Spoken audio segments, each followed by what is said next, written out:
Chapter 11। बिल्कुल सही stock, क्या डील है। यदि आप किसी कंपनी पर कहानी प्राप्त करना बहुत आसान है, मूल व्यवसाय को समझें। इसीलिए मैं संचार उपग्रहों के बजाय पैंटीहोज़ में या फाइबर ऑप्टिक्स के बजाय मोटल श्रृंखलाओं में निवेश करना पसंद करूंगा। यह जितना सरल है, मुझे उतना ही अच्छा लगता है। जब कोई कहता है कोई भी बेवकूफ इस जोड़ को चला सकता है, जहां तक मेरा सवाल है, यह एक प्लस है, क्योंकि देरसबेर शायद कोई भी बेवकूफ इसे चलाएगा। यदि यह अत्यधिक प्रतिस्पर्धी और जटिल उद्योग में उत्कृष्ट प्रबंधन के साथ एक अच्छी कंपनी में स्टॉक के मालिक होने या बिना किसी प्रतिस्पर्धा के सरल दिमाग वाले उद्योग में औसत प्रबंधन वाली एक नीरस कंपनी के बीच एक विकल्प है, तो मैं बाद वाला विकल्प चुनूंगा। एक बात के लिए इसका अनुसरण करना आसान है। डोनट्स खाने या टायर खरीदने के जीवनकाल के दौरान मैंने उत्पाद श्रृंखला के लिए एक ऐसी भावना विकसित की है जो मुझे लेजर बीम या माइक्रो प्रोसेसर के साथ कभी नहीं मिली होगी। कोई भी बेवकूफ इस व्यवसाय को चला सकता है। एक आदर्श कंपनी की एक विशेषता है जिस तरह का स्टॉक मैं सपने में देखता हूँ। आपको कभी भी सही कंपनी नहीं मिलती है, लेकिन अगर आप इसकी कल्पना कर सकते हैं तो आप अनुकूल गुणों को पहचानना जान लेंगे, जिनमें से सबसे महत्वपूर्ण 13 इस प्रकार है। मैंटी एस्पाउंड दी या और वेंचर बीबाद आरहास्यास्पद। सही स्टॉक सही कंपनी से जुड़ा होगा और सही कंपनी को बिल्कुल सरल व्यवसाय में संलग्न होना होगा और पूरी तरह से सरल व्यवसाय का नाम बिल्कुल उबाऊ होना चाहिए। यह जितना अधिक उबाऊ होगा उतना ही अच्छा होगा। स्वचालित डेटा प्रोसेसिंग एक अच्छी शुरुआत है, लेकिन स्वचालित data processing Bob Evans farms जितनी उबाऊ नहीं है। बॉब इवांस नामक स्टॉक से अधिक नीरस क्या हो सकता है? इसके बारे में सोचते ही आपको नींद आ जाती है। यही एक कारण है कि यह इतनी अच्छी संभावना है। लेकिन यहाँ तक कि बॉब इवांस फार्म्स भी किसी स्टॉक को दिए गए सर्वोत्तम नाम का पुरस्कार नहीं जीत पाएगा और न ही शोनीज या क्राउन, कॉर्क और सील जीतेंगे। इनमें से किसी के पास पेप बॉयज़मैनी, मो और जैक के खिलाफ मौका नहीं है। पेप बॉयज़मैनी, मो और जैक सबसे आशाजनक नाम है जो मैंने कभी सुना है। यह नीरस से बेहतर है, यह हास्यास्पद है। थ्री स्टूर्स जैसी दिखने वाली कंपनी में कौन पैसा लगाना चाहता है? क्या वॉल स्ट्रीट विश्लेषक या पोर्टफोलियो मैनेजर अपने सही दिमाग में पेप बॉयज़मैनी, मो और जैक नामक स्टॉक की सिफारिश करेगा जब तक कि निश्चित रूप से स्ट्रीट को पहले से ही एहसास न हो कि यह कितना लाभदायक है, और तब तक यह पहले से ही 10 गुना बढ़ चुका है। यह कहकर कि आप पेप बॉयज के मालिक हैं, आपको कॉकटेल पार्टी में ज्यादा दर्शक नहीं मिलेंगे, लेकिन जीनस ब्लिस इंटरनेशनल फुसफुसाते हैं और हर कोई सुनता है। इस बीच जीनस ब्लिस इंटरनेशनल कहीं और नहीं बल्कि नीचे जा रहा है, जबकि पेप बॉयज़मैनी, मो और जैक लगातार ऊपर जा रहे हैं। यदि आप किसी अवसर को पहले ही खोज लेते हैं तो संभवतः आपको केवल नीरस या अजीब नाम के लिए कीमत से कुछ डॉलर की छूट मिलेगी। यही कारण है कि मैं हमेशा पेप बॉयज या बॉब इवांस या कभी कभार कंसोलिडेटेड रॉक की तलाश में रहता हूँ। बहुत बुरा हुआ कि उस अद्भुत एग्रीगेट कंपनी ने अपना नाम बदलकर कॉनरॉक और फिर ट्रेंडियर कैलमैट कर लिया। जब तक यह कंसोलिडेटेड रॉक था, किसी ने इस पर ध्यान नहीं दिया। मैंटी डीहा एस कुछ डी। मैं तब और भी उत्साहित हो जाता हूँ जब एक बोरिंग नाम वाली कंपनी भी कुछ बोरिंग काम करती है। क्राउन, कॉर्क और सील डिब्बे और बोतल के ढक्कन बनाते हैं।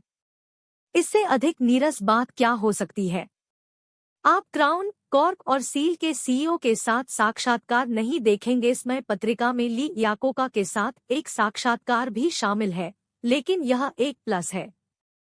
क्राउन, कॉर्क और सील के शेयरों के साथ जो हुआ उसमें कुछ भी उबाऊ नहीं है। मैंने पहले ही सेवन ओक्स इंटरनेशनल का उल्लेख किया है, वह कंपनी जो किराने की दुकान पर आपके द्वारा दिए गए कूपन को संसाधित करती है। एक और कहानी है जो आपकी आंखें बंद करने की गारंटी देती है, जैसे कि स्टॉक $4 से $33 तक पहुंच गया है। सेवन ओक्स इंटरनेशनल और क्राउन, कॉर्क और सील IBM को लास वेगास रिव्यू की तरह बनाते हैं। और एजेंसी रेंट ए कार के बारे में क्या ख्याल है? यह वह ग्लैमरस पोशाक है जो कार को बीमा कंपनी द्वारा मरम्मत के दौरान आपको चलाने की सुविधा प्रदान करती है। एजेंसी रेंट ए कार $4 प्रति शेयर पर सार्वजनिक हुई और वॉल स्ट्रीट ने शायद ही इस पर ध्यान दिया। कौन सा स्वाभिमानी टाइकून इस बारे में सोचना चाहेगा कि जब लोग अपनी कार दुकान में रखते हैं तो वे क्या चलाते हैं? Agency rent a car prospectus को एक संवेदनाहारी के रूप में विपणन किया जा सकता था, लेकिन पिछली बार जब मैंने देखा तो स्टॉक $16 था। एक कंपनी जो उबाऊ काम करती है वह लगभग उतनी ही अच्छी होती है जितनी वह कंपनी जिसका नाम उबाऊ होता है, और दोनों मिलकर बहुत बढ़िया है। दोनों मिलकर विरोधाभासों को दूर रखने की गारंटी देते हैं, जब तक कि अंततः अच्छी खबर उन्हें खरीदने के लिए मजबूर नहीं कर देती, जिससे स्टॉक की कीमत और भी अधिक बढ़ जाती है। अगर शानदार कमाई और मजबूत बैलेंस शीट वाली कंपनी सुस्त चीजें भी करती है तो इससे आपको डिस्काउंट पर स्टॉक खरीदने के लिए काफी समय मिल जाता है। फिर जब यह ट्रेंडी और अत्यधिक महंगा हो जाए तो आप ऐसा कर सकते हैं। अपने शेयर ट्रेंड फॉलोअर्स को बेचें। मैंटी डीहा एस कुछ डियस हमद। अकेले बोर करने से बेहतर वह स्टॉक है जो एक ही समय में उबाऊ और घृणित हो। कुछ ऐसा जो लोगों को कंधे उचकाने, मुकरने या घृणा से मुंह मोड़ने पर मजबूर कर दे, वह आदर्श है। सेफ्टी क्लीन ले। यह एक ऐसा नाम है जिसके साथ शुरुआत करने का वादा किया गया है। कोई भी कंपनी जो इसका उपयोग करती है जहां होना चाहिए सी जांच के लायक है। यह तथ्य भी अनुकूल है कि सेफ्टी क्लीन एक समय शिकागो रोहाइड से संबंधित था। इस अध्याय में बाद में इट्स ए स्पिन ऑफ देखें। सेफ्टी क्लीन सभी गैस स्टेशनों पर जाता है और उन्हें एक मशीन प्रदान करता है जो चिकने ऑटो पार्ट्स को धोती है। इससे ऑटो मैकेनिकों को गैसोलीन की बाल्टी में भागों को हाथ से रगड़ने में लगने वाला समय और परेशानी बचती है, और गैस स्टेशन इस सेवा के लिए खुशी से भुगतान करते हैं। समय समय पर सेफ्टी क्लीन के लोग मशीन से गंदा कीचड़ और तेल निकालने के लिए आते हैं और वे कीचड़ को रिसाइकिल करने के लिए रिफाइनरी में वापस ले जाते हैं। यह लगातार चलता रहता है और आप नेटवर्क टीवी पर इसके बारे में कभी भी लघु श्रृंखला नहीं देखेंगे। सेफ्टी क्लीन ने चिकने ऑटो पार्ट्स की बर्बादी पर ध्यान नहीं दिया है। तब से यह रेस्तरां के ग्रीस जाल और अन्य प्रकार की गंदगी में फैल गया है। कौन सा विश्लेषक इस बारे में लिखना चाहेगा और कौन सा पोर्टफोलियो प्रबंधक सेफ्टी क्लीन को अपनी खरीद सूची में रखना चाहेगा? बहुत सारे नहीं हैं जो कि सेफ्टी क्लीन के बारे में निश्चित रूप से आकर्षक है। स्वचालित डेटा प्रोसेसिंग की तरह इस कंपनी की आय में निरंतर वृद्धि हुई है। हर तिमाही में मुनाफा बढ़ा है और स्टॉक भी बढ़ा है। या एनविरोडाइन के बारे में क्या ख्याल है? यह बात मुझे कुछ साल पहले थॉमस स्वीनी ने बताई थी, जो उस समय फिडेलिटी के वन उत्पाद विश्लेषक थे और अब फिडेलिटी कैपिटल एप्रिसिएशन फंड के प्रबंधक है। एनविरोडाइन ने अजीब नाम का परीक्षण पास कर लिया है। ऐसा लगता है कि आप ओजोन परत से उछल सकते हैं, जबकि वास्तव में इसका संबंध दोपहर के भोजन से है। इसकी सहायक कंपनियों में से एक क्लियर शील्ड प्लास्टिक कांटे और स्ट्रॉ बनाती है। यह एक आदर्श व्यवसाय है जिसे कोई भी बेवकूफ चला सकता है, लेकिन वास्तव में कंपनी में बड़ी व्यक्तिगत हिस्सेदारी के साथ इसका शीर्ष स्तर का प्रबंधन है। एनविरोडाइन प्लास्टिक कटलरी में दूसरे नंबर पर और प्लास्टिक स्ट्रॉ में तीसरे नंबर पर है और सबसे कम लागत वाला उत्पादक होने के कारण इसे उद्योग में एक बड़ा फायदा मिलता है। 1985 में एनविरोडाइन ने आंतों के उपोत्पादों, विशेष रूप से हॉट डॉग और सॉसेज के आसपास के आवरणों के एक प्रमुख निर्माता विस्केस को खरीदने के लिए बातचीत शुरू की। उन्हें सस्ते दाम पर यूनियन कार्बाइड से विस्केस मिला। फिर 1986 में उन्होंने पीवीसी फिल्म के प्रमुख निर्माता फिल्मको को खरीदा, जिसका उपयोग बचे हुए सामान को लपेटने के लिए किया जाता है। खाद्य वस्तुएं, प्लास्टिक के कांटे, hot dog casing, plastic wrap बहुत जल्द वे पारिवारिक पिकनिक पर कब्जा कर लेंगे। मोटे तौर पर इन अधिग्रहणों के परिणामस्वरूप कमाई 1985 में 34 सेंट प्रति शेयर से बढ़कर 1987 में $2 प्रति शेयर हो गई और 1988 में $2.50 से ऊपर हो जानी चाहिए। कंपनी ने विभिन्न अधिग्रहणों पर अपने ऋण का भुगतान करने के लिए अपने पर्याप्त नकदी प्रवाह का उपयोग किया है। मैंने इसे सितंबर 1985 में $3 प्रति शेयर के हिसाब से खरीदा था। 1988 में उच्चतम स्तर पर यह $36 में बिका।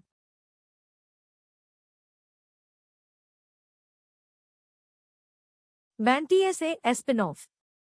कंपनियों के प्रभागों या हिस्सों को अलग अलग फ्री स्टैंडिंग संस्थाओं में विभाजित करना, जैसे कि शिकागो रोहाइड से सेफ्टी क्लीन या अंतर्राज्यीय डिपार्टमेंट स्टोर से खिलौने अक्सर आश्चर्यजनक रूप से आकर्षक निवेश के परिणामस्वरूप होते हैं। डार्ट एंड क्राफ्ट, जिसका वर्षों पहले विलय हुआ था, अंततः अलग हो गए ताकि क्राफ्ट फिर से एक शुद्ध खाद्य कंपनी बन सके। डार्ट, जो टपरवेयर का मालिक है, को प्रीमार्क इंटरनेशनल के रूप में स्थापित किया गया था और यह अपने आप में एक बड़ा निवेश रहा है। क्राफ्ट भी ऐसा ही है, जिसे 1988 में फिलिप मॉरिस ने खरीद लिया था। बड़ी मूल कंपनियां विभाजन को दूर नहीं करना चाहती और फिर उन उपोत्पादों को मुसीबत में पड़ते देखना नहीं चाहती, क्योंकि इससे शर्मनाक प्रचार होगा जिसका असर माता पिता पर पड़ेगा। इसलिए स्पिन ऑफ में आम तौर पर मजबूत बैलेंस शीट होती है और स्वतंत्र संस्थाओं के रूप में सफल होने के लिए अच्छी तरह से तैयार होती है। और एक बार जब इन कंपनियों को अपनी स्वतंत्रता मिल जाती है, तो नया प्रबंधन अपना स्वयं का शो चलाने के लिए स्वतंत्र लागत में कटौती कर सकता है और रचनात्मक उपाय कर सकता है, जिससे निकट अवधि और दीर्घकालिक आय में सुधार होता है। स्पिन ऑफ की व्याख्या करने वाले शेयरधारकों को भेजा गया साहित्य आमतौर पर जल्दबाजी में तैयार किया जाता है, दोषपूर्ण होता है और कम करके आंका जाता है, जो इसे नियमित वार्षिक रिपोर्टों से भी बेहतर बनाता है। स्पिन ऑफ कंपनियों को अक्सर गलत समझा जाता है और वॉल स्ट्रीट से उन पर बहुत कम ध्यान दिया जाता है।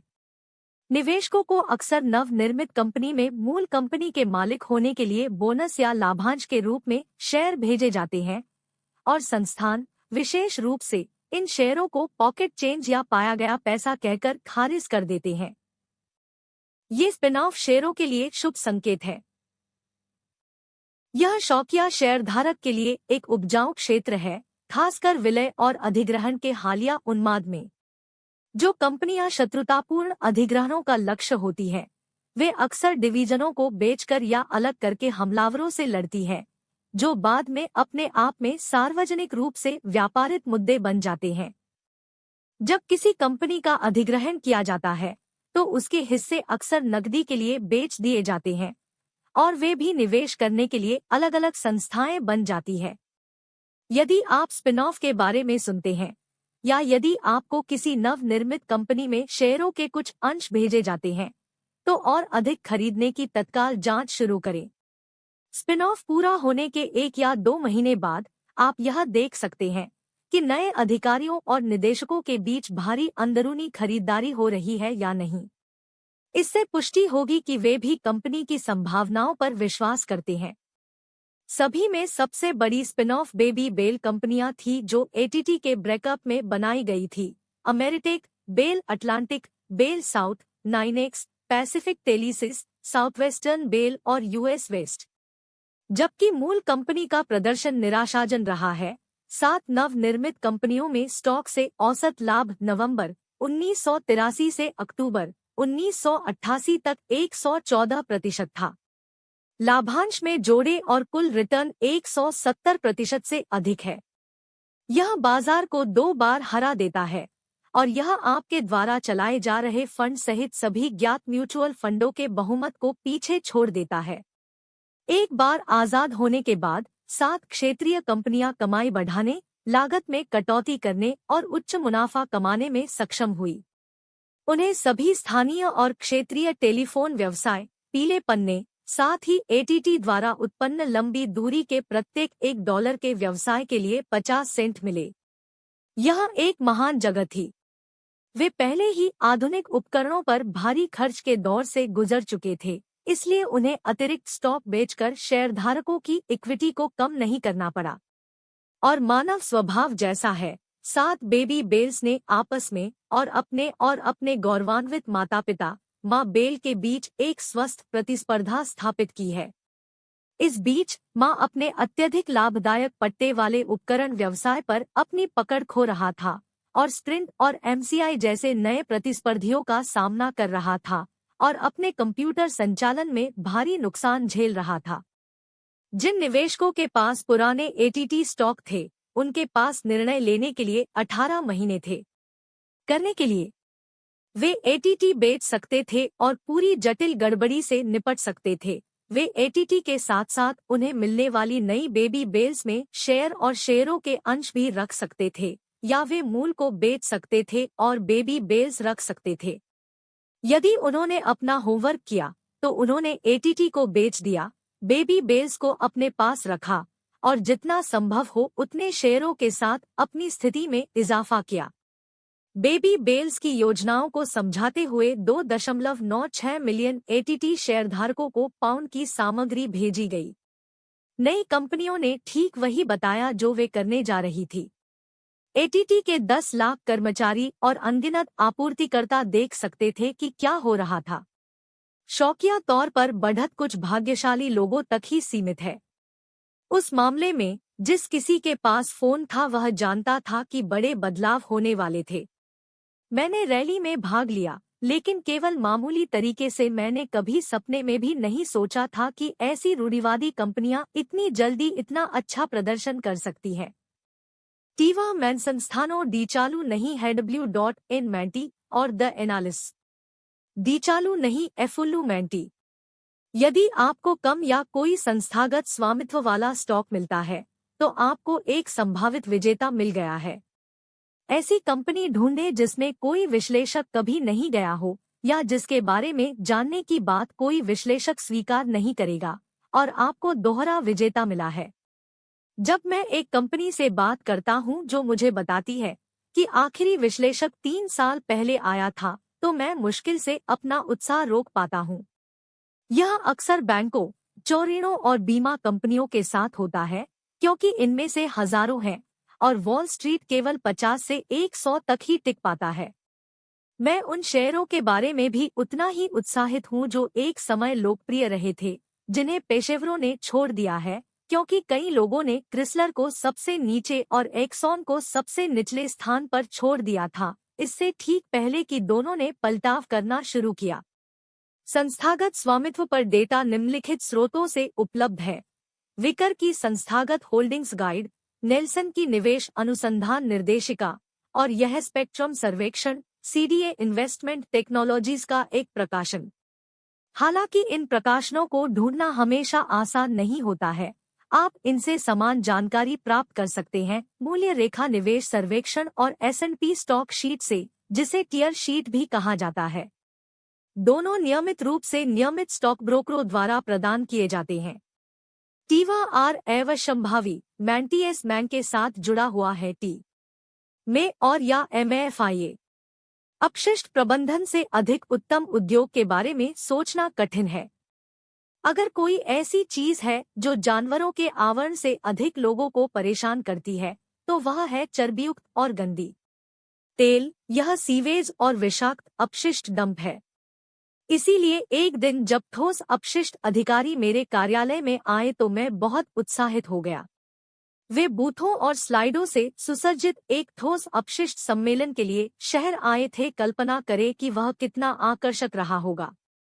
वैसे भी सामान्य नीली सूती बटन-डाउन शर्ट के बजाय जो मैं दिन ब दिन देखता हूँ, उन्होंने पोलो शर्ट पहन रखी थी जिस पर लिखा था सॉलिड वेस्ट। जब तक यह सॉलिड वेस्ट बॉलिंग टीम न हो, ऐसी शर्ट कौन पहनेगा?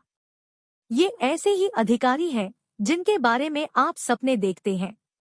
जैसा कि आप पहले से ही जानते हैं कि यदि आप कुछ खरीदने के लिए पर्याप्त भाग्यशाली थे तो वेस्ट मैनेजमेंट इंक लगभग 100 गुना बढ़ जाता है।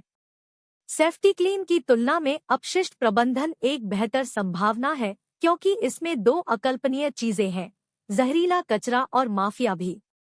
हर कोई जो यह कल्पना करता है कि माफिया सभी इतालवी restaurant news stand, dry cleaner, निर्माण स्थल और जैतून प्रेस चलाता है, वह शायद यह भी सोचता है कि माफिया कचरा व्यवसाय को नियंत्रित करता है।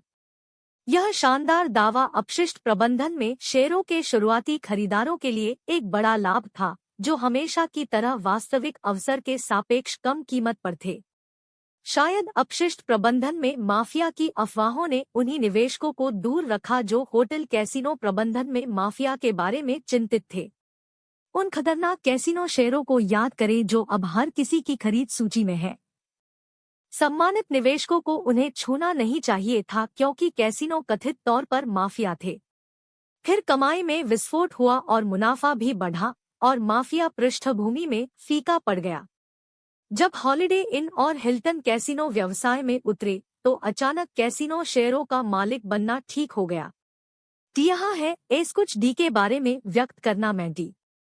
इस श्रेणी में मेरी सर्वकालिक पसंदीदा पसंद सर्विस कॉरपोरेशन इंटरनेशनल (SCI) है, जिसका एक उबाऊ नाम भी है। मुझे यह चयन जॉर्ज वेंडरहेडेन से मिला, जो एक समय के फिडेलिटी इलेक्ट्रॉनिक्स विश्लेषक थे, जिन्होंने फिडेलिटी डेस्टिनी फंड को चलाने में बहुत अच्छा काम किया है। अब अगर वॉल स्ट्रीट जहरीले कचरे के अलावा कुछ भी अनदेखा करना चाहेगा तो वह मृत्यु दर है, और SCI दफन करता है। कई वर्षों से ह्यूस्टन स्थित यह उद्यम देश भर में जाकर मॉम एंड पॉप मालिकों से स्थानीय अंतिम संस्कार गृह खरीद रहा है, जैसा कि गैनेट ने छोटे शहरों के समाचार पत्रों के साथ किया था। SCI एक प्रकार का मैकबुरियल बन गया है। इसने सक्रिय अंतिम संस्कार पार्लरों को चुना है, जो एक सप्ताह में 1 दर्जन या अधिक लोगों को दफनाते हैं, छोटे 1 या 2 दफन पार्लरों को नजरअंदाज करते हैं। अंतिम गणना में कंपनी के पास 461 अंतिम संस्कार पार्लर, 121 कब्रिस्तान, 76 थे। फूलों की दुकानें, 21 अंतिम संस्कार उत्पाद और आपूर्ति विनिर्माण केंद्र और 3 ताबूत वितरण केंद्र, इसलिए वे लंबवत रूप से एकीकृत हैं। जब उन्होंने हॉवर्ड ह्यूज को दफनाया तो वे बड़ी घटना में शामिल हो गए। उन्होंने पूर्वावश्यकता नीति की भी शुरुआत की, एक लेवे योजना जो बहुत लोकप्रिय रही है। यह आपको अभी अपनी अंतिम संस्कार सेवा और अपने ताबूत का भुगतान करने में सक्षम बनाता है, जबकि आप अभी भी इसे वहन कर सकते हैं, इसलिए आपके परिवार को बाद में इसके लिए भुगतान नहीं करना पड़ेगा। भले ही अंतिम संस्कार सेवा की आवश्यकता होने पर लागत 3 गुना हो गई हो, फिर भी आप पुरानी कीमतों पर ही टिके रहेंगे। यह मृतक के परिवार के लिए और कंपनी के लिए उससे भी बड़ी बात है। SCI को अपनी पूर्वावश्यकता बिक्री से तुरंत पैसा मिल जाता है और नकदी बढ़ती रहती है। यदि वे प्रत्येक वर्ष $50 मिलियन मूल्य की ये पॉलिसियां बेचते हैं, तो उनके सभी अंतिम संस्कारों के समय तक यह बढ़कर अरबों डॉलर हो जाएगी। हाल ही में वे अन्य अंत्येष्टि गृहों को पूर्वावश्यकता नीतियों की पेशकश करने के लिए अपने स्वयं के संचालन से आगे बढ़ गए हैं। पिछले 5 वर्षों में पूर्व निर्धारित अंत्येष्टि की बिक्री प्रति वर्ष 40% की दर से बढ़ रही है। कभी-कभी एक सकारात्मक कहानी के शीर्ष पर एक असाधारण किकर, एक अप्रत्याशित मूल्यवान कार्ड आ जाता है। SCI के मामले में ऐसा तब हुआ जब कंपनी ने एक अन्य कंपनी, अमेरिकन जनरल, के साथ एक बहुत ही आकर्षक सौदा किया, जो SCI के ह्यूस्टन स्थानों में से एक के तहत अचल संपत्ति खरीदना चाहती थी। इस भूमि के अधिकार के बदले में अमेरिकी जनरल, जिसके पास SCI के 20% स्टॉक थे, ने अपना सारा स्टॉक SCI को वापस दे दिया।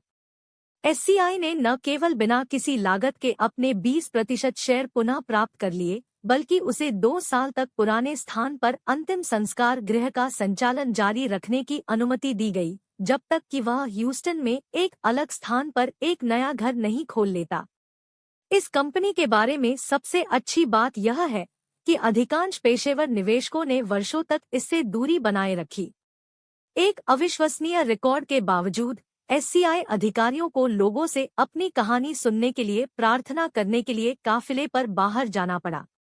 इसका मतलब यह है कि शौकीन लोग कमाई में ठोस वृद्धि के रिकॉर्ड के साथ एक सिद्ध विजेता में स्टॉक खरीद सकते हैं, और एक लोकप्रिय उद्योग में एक हॉट स्टॉक के लिए भुगतान करने की तुलना में बहुत कम कीमत पर।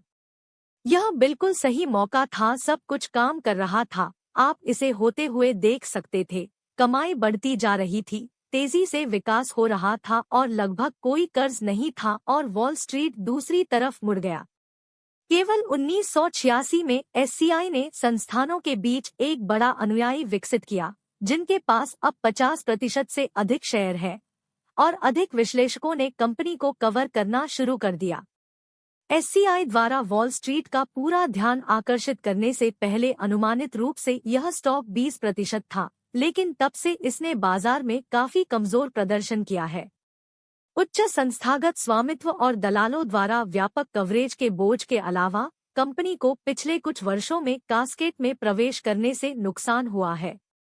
2 अधिग्रहणों के माध्यम से व्यापार जिन्होंने मुनाफे में कोई योगदान नहीं दिया है। इसके अलावा गुणवत्तापूर्ण अंतिम संस्कार घरों और कब्रिस्तानों को खरीदने की कीमत तेजी से बढ़ी है और पूर्वावश्यकता बीमा में वृद्धि अपेक्षा से कम रही है।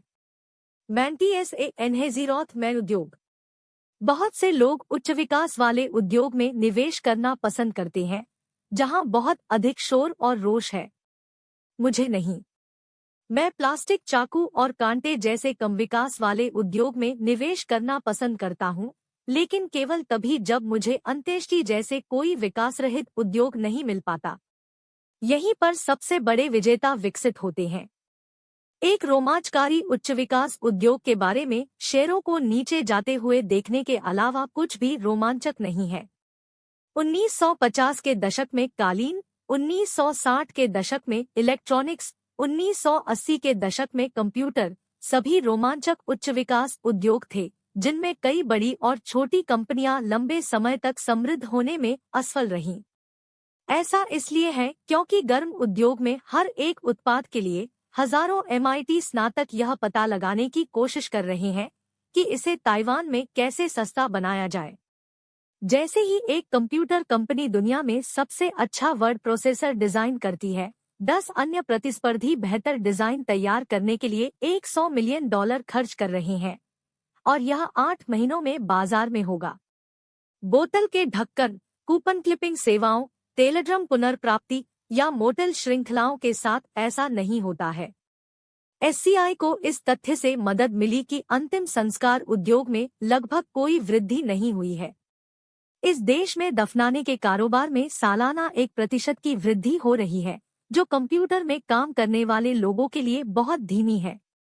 लेकिन यह एक स्थिर व्यवसाय है जिसका ग्राहक आधार उतना ही विश्वसनीय है जितना आपने कभी पाया होगा।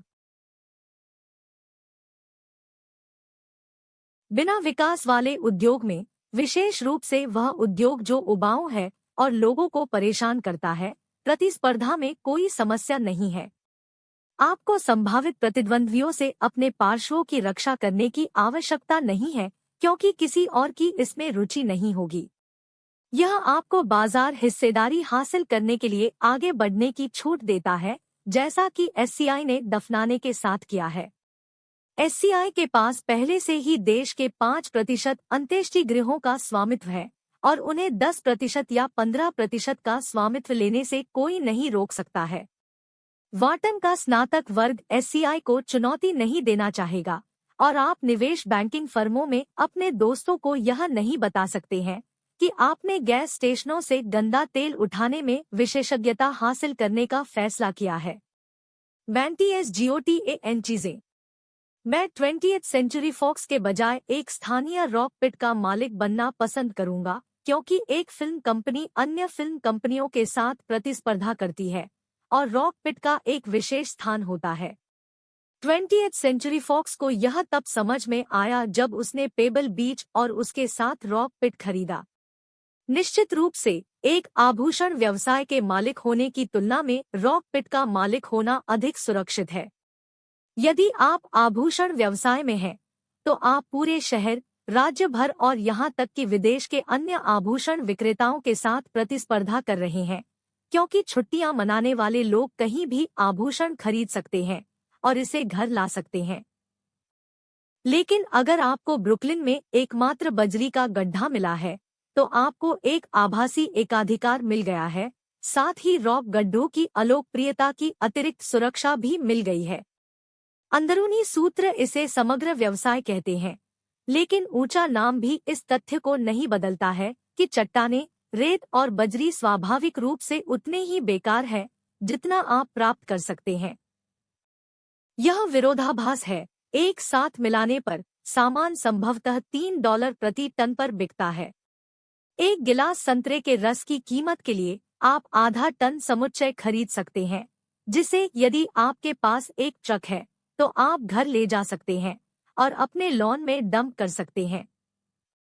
एक चट्टानी गड्ढे को जो चीज मूल्यवान बनाती है वह यह है कि कोई भी इसका मुकाबला नहीं कर सकता है।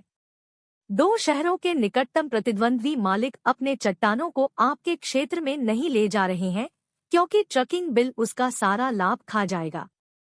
इससे कोई फर्क नहीं पड़ता कि शिकागो में चट्टानें कितनी अच्छी हैं।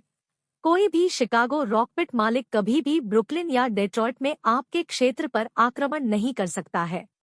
चट्टानों के वजन के कारण समुच्चय एक विशिष्ट फ्रेंचाइजी है।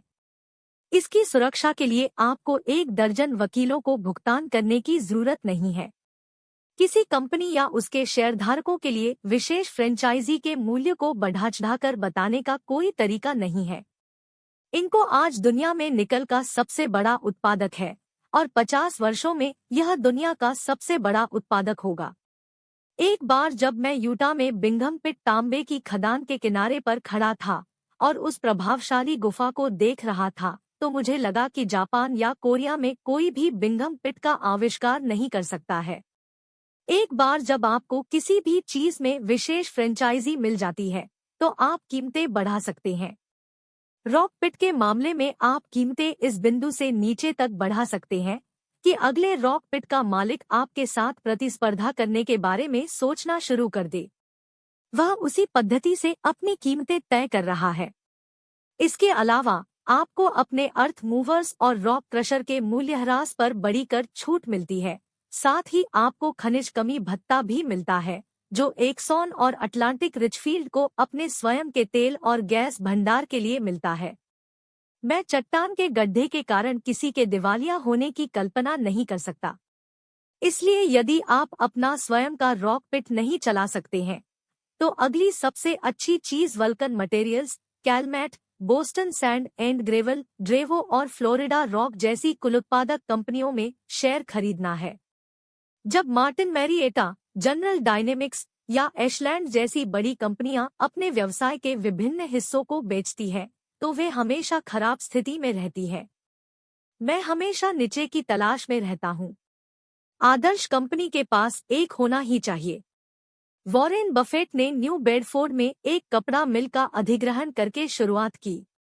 मैसाचुसेट्स, जिसके बारे में उन्हें तुरंत एहसास हुआ कि यह कोई विशिष्ट व्यवसाय नहीं है। उन्होंने कपड़ा क्षेत्र में खराब प्रदर्शन किया, लेकिन विभिन्न क्षेत्रों में निवेश करके अपने शेयरधारकों के लिए अरबों कमाए। वह सबसे पहले समाचार पत्रों और टीवी स्टेशनों में मूल्य देखने वालों में से एक थे जो प्रमुख बाजारों पर हावी थे। Washington post. उसी तर्ज पर सोचते हुए मैंने संबद्ध प्रकाशनों में जितना हो सके उतना स्टॉक खरीदा जो स्थानीय का मालिक है। बोस्टन ग्लोब के बाद सिग्लो बोस्टन में प्रिंट विज्ञापन राजस्व का 90% से अधिक प्राप्त करता है। ऐसा कैसे हो सकता है ग्लोब खोना? ग्लोब एक आला है और टाइम्स मिरर कंपनी के पास कई है, जिनमें शामिल हैं Los Angeles times, Newsday, Hartford कुरेंट और यह बाल्टीमोर सन। गैनेट के पास 90 दैनिक समाचार पत्र हैं और उनमें से अधिकांश शहर के एकमात्र प्रमुख दैनिक समाचार पत्र हैं। 1970 के दशक की शुरुआत में जिन निवेशकों ने विशेष समाचार पत्र और केबल फ्रेंचाइजी के फायदों की खोज की, उन्हें कई टेनबैगर्स से पुरस्कृत किया गया क्योंकि वॉल स्ट्रीट पर केबल स्टॉक और मीडिया स्टॉक लोकप्रिय हो गए। कोई भी रिपोर्टर, विज्ञापन कार्यकारी या संपादक जिसने यहाँ काम किया हो वाशिंगटन पोस्ट मुनाफा और कमाई देख सकते थे और आला के मूल्य को समझ सकते थे। एक समाचार पत्र कंपनी कई कारणों से भी एक अच्छा व्यवसाय है। दवा कंपनियों और रासायनिक कंपनियों के पास ऐसे उत्पाद हैं जिन्हें बनाने की अनुमति किसी और को नहीं है। स्मिथक्लाइन को टैगामेट का पेटेंट प्राप्त करने में वर्षों लग गए। एक बार पेटेंट स्वीकृत हो जाने के बाद सभी प्रतिद्वंद्वी कंपनियां अपने अरबों शोध डॉलर के साथ इस क्षेत्र पर आक्रमण नहीं कर सकती हैं। उन्हें एक अलग दवा का आविष्कार करना होगा, साबित करना होगा कि यह अलग है, और फिर सरकार द्वारा उन्हें इसे बेचने की अनुमति देने से पहले 3 साल के नैदानिक परीक्षणों से गुजरना होगा। उन्हें यह साबित करना होगा कि यह चूहों को नहीं मारता है, और ऐसा लगता है कि अधिकांश दवाएं चूहों को मारती है। या शायद चूहे उतने स्वस्थ नहीं रहे जितने पहले हुआ करते थे। जरा सोचिए, मैंने एक बार चूहे के स्टॉकचार्ल्स रिवर ब्रीडिंग लैब्स पर पैसा कमाया था। एक ऐसा व्यवसाय है जो लोगों को विमुख कर देता है। रासायनिक कंपनियां कीटनाशकों और शाकनाशियों के क्षेत्र में मौजूद हैं। किसी इलाज को मंजूरी दिलाने की तुलना में जहर को मंजूरी दिलाना ज्यादा आसान नहीं है।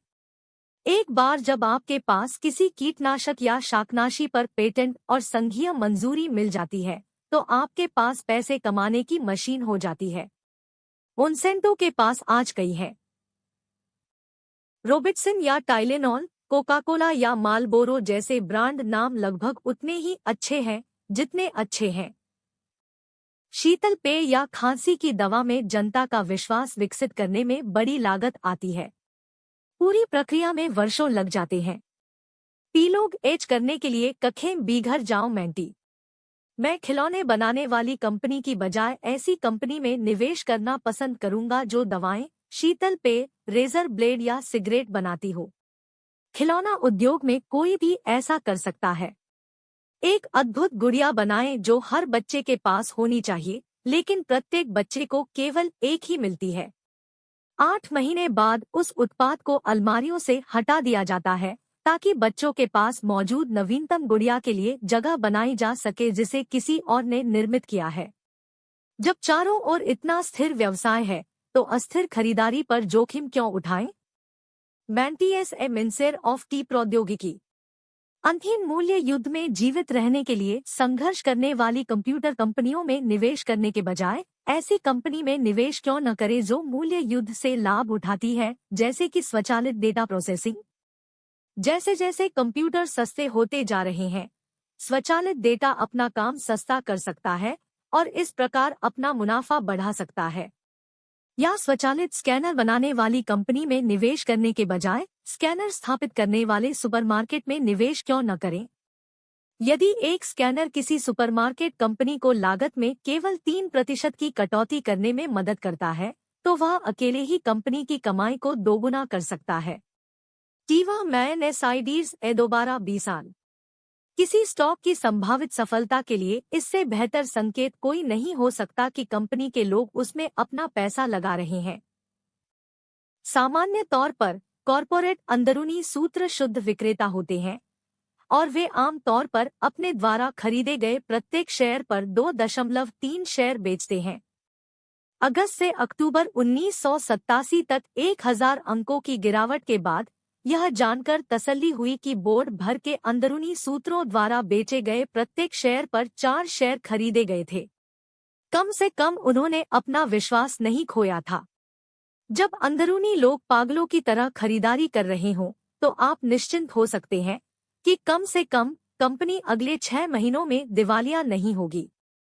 जब अंदरूनी लोग खरीदारी कर रहे हों, तो मैं शर्त लगा सकता हूं कि इतिहास में ऐसी 3 कंपनियां नहीं होंगी जो निकट भविष्य में दिवालिया हो गई हों।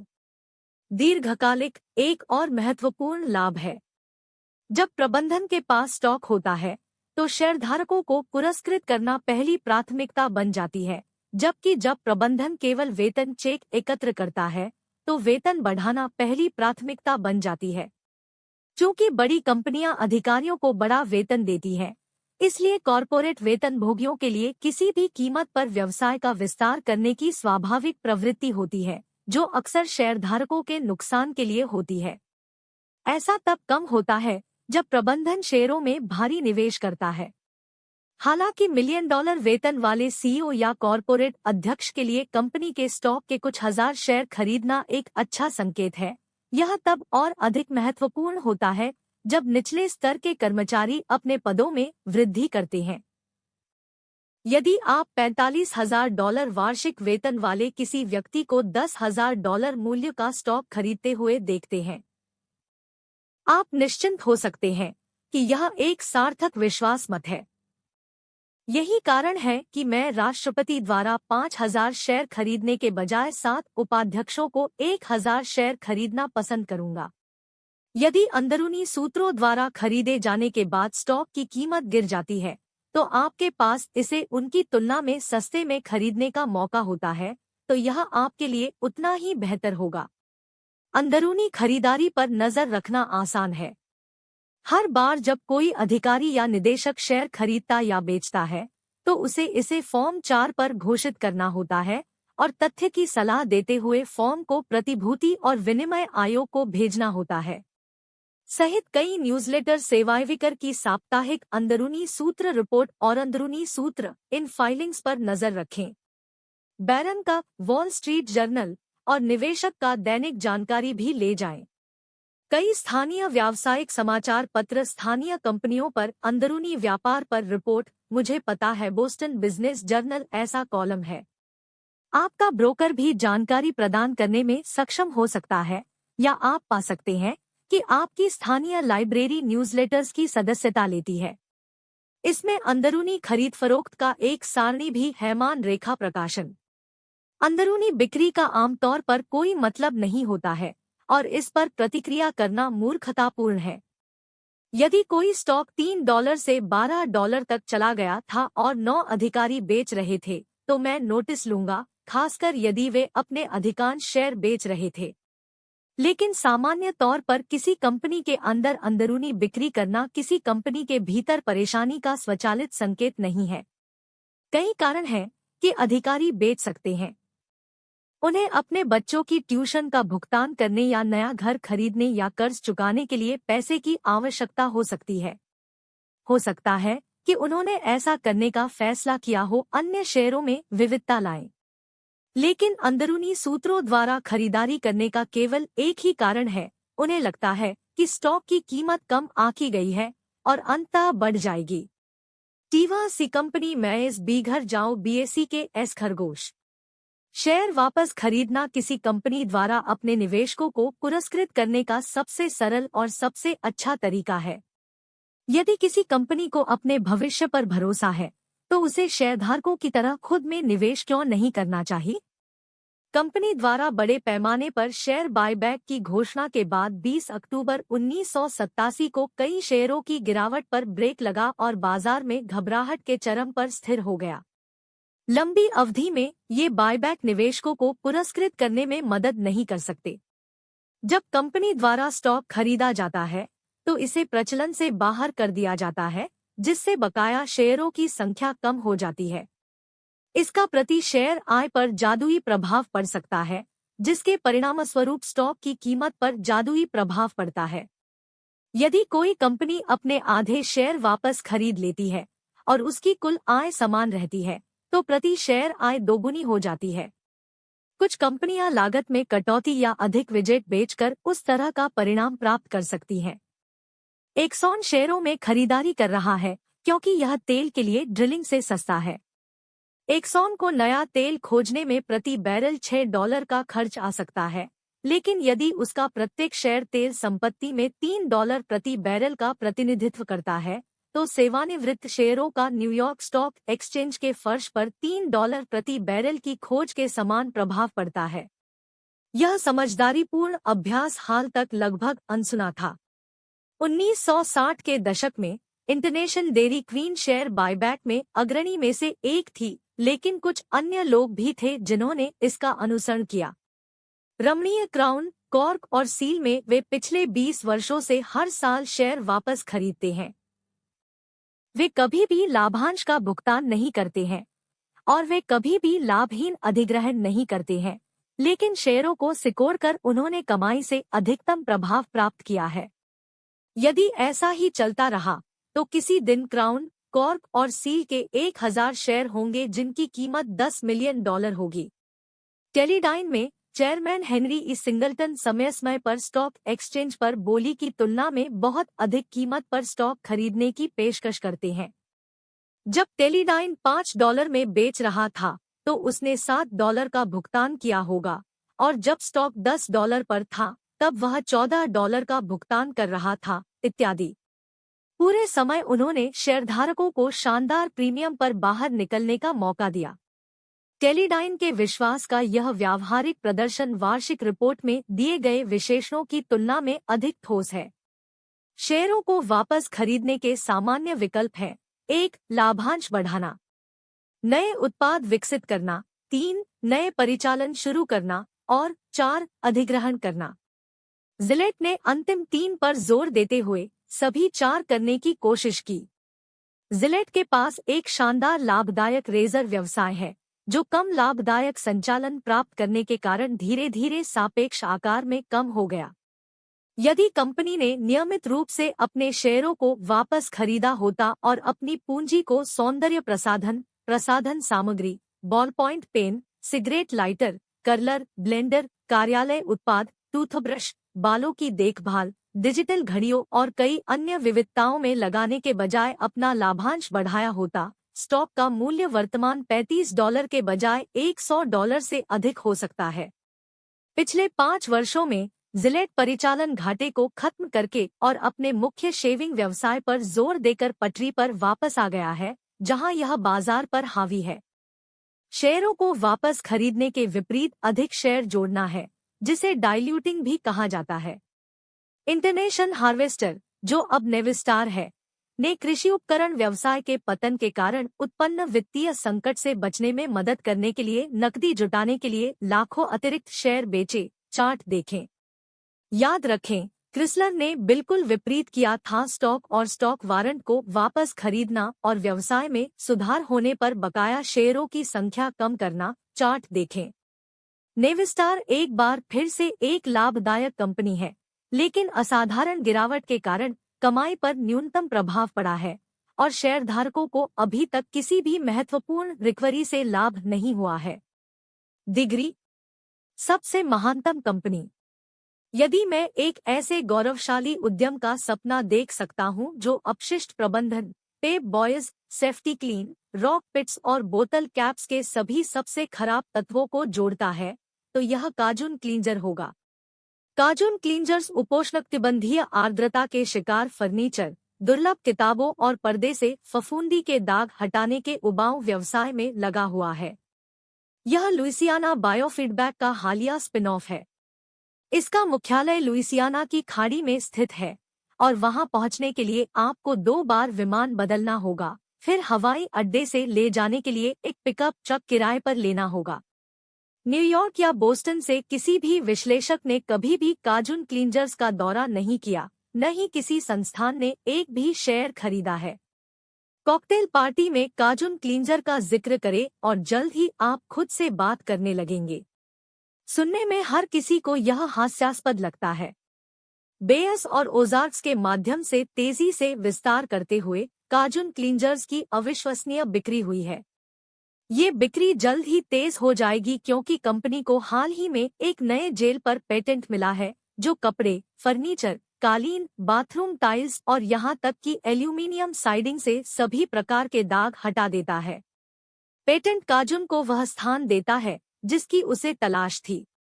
कंपनी लाखों अमेरिकियों को आजीवन प्रीस्टेन बीमा की पेशकश करने की भी योजना बना रही है, जो भविष्य में होने वाली सभी दुर्घटनाओं को गारंटीकृत हटाने के लिए अग्रिम भुगतान कर सकते हैं।